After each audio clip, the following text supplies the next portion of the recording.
जब हनुमान जी ने देखा कि सीता माता का विश्वास फीका पड़ रहा है, तब हनुमान जी ने विकट रूप धर सिंह दिखावा, दिखाओ सूक्ष्म रूप धर सिंह दिखा, विकट रूप धर लंक जलावा। विकट रूप वैसा बनाया हनुमान जी ने, सीता जी के ऊपर को निहारा आसमान तक हनुमान जी, अरे बोले छोटे हो जा, छोटे हो जा, मुझे विश्वास हो गया। हनुमान जी ने कहा सुनो माता, मेरे ऊपर वो पावर है, अगर मैं चाहूं तो पूरी लंका को समाप्त करके रावण को मार करके तुम्हें अपनी पीठ पर बिठा करके राम जी के पास ले जा सकता हूं, वो मेरे अंदर पावर है, लेकिन मुझे आदेश नहीं है प्रभु का। प्रभु ने खाली यही कहा था कि सीता का पता लगा के आना, ये नहीं कहा था सीता को लेके आना। हे माता जी, मैं तो आदेश में बंधा हुआ हूं, जितना आदेश मिलेगा उतना ही।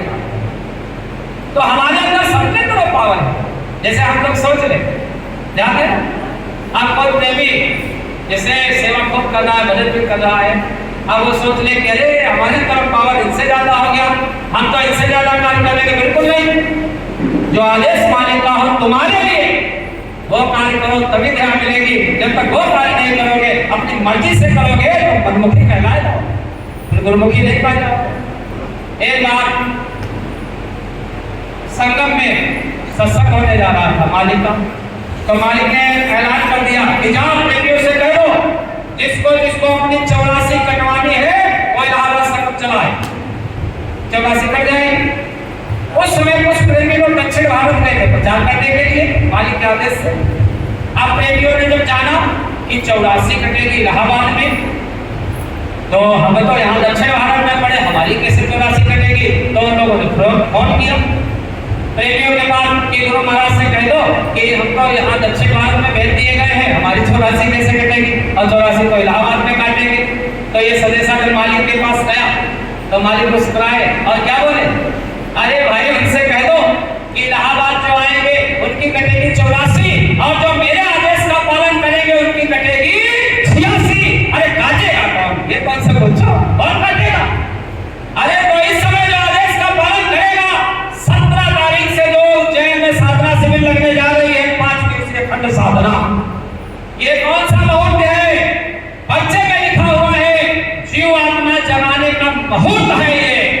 तो गुरु के आदेश का पालन जब करोगे और 17 तारीख से जाकर के उज्जैन में जब अखंड साधना में बैठोगे, ये जो गांव में अखंड साधना चली है, अरे इसमें तो तुमने बैठना सीखा है, मिलेगा तो वहां, ऐसे मान दौलत तो वहां मिलेगी, खाली हाथ वहां से कोई लौट कर नहीं आएगा।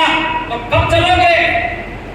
अरे तैयारी बनाओ और निकल पड़ो, पिंजरे के चक्कर में मत रह जाना, नहीं तो पिंजरा भी एक दिन छूट जाएगा और दौलत भी छूट जाएगी, और ये मुक्ति का जो समय है मुहूर्त ये भी छूट जाएगा, कुछ हाथ नहीं आएगा। दुविधा में दोनों गए माया मिली न राम। ऐसे सतगुरु, अरे कैसे बता दे। एक बार मैं गया था किला देवलिया, उधर से आ रहा था गाड़ी पे, तो एक बहन जी हमको मिली लखनऊ की।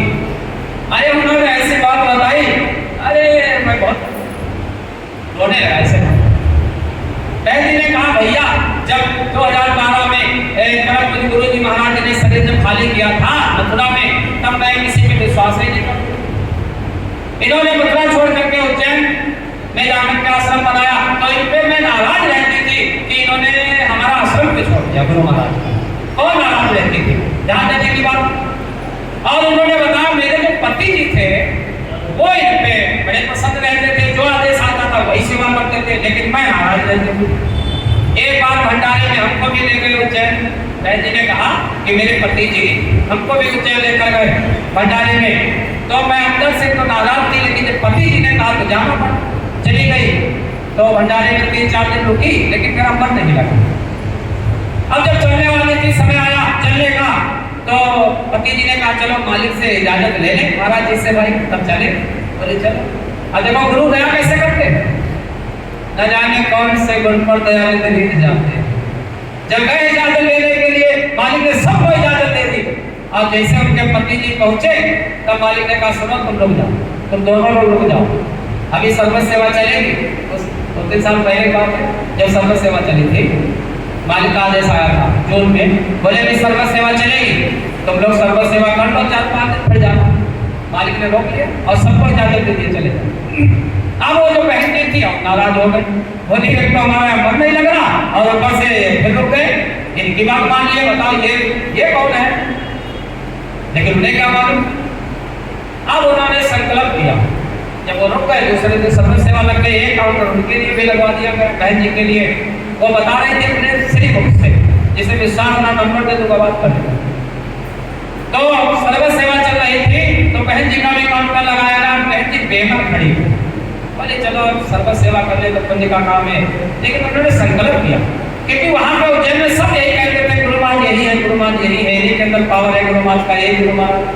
तो बहन जी ने कहा कि वाकई में हमारे गुरु महाराज का पावर इनके अंदर है, यही गुरु महाराज है।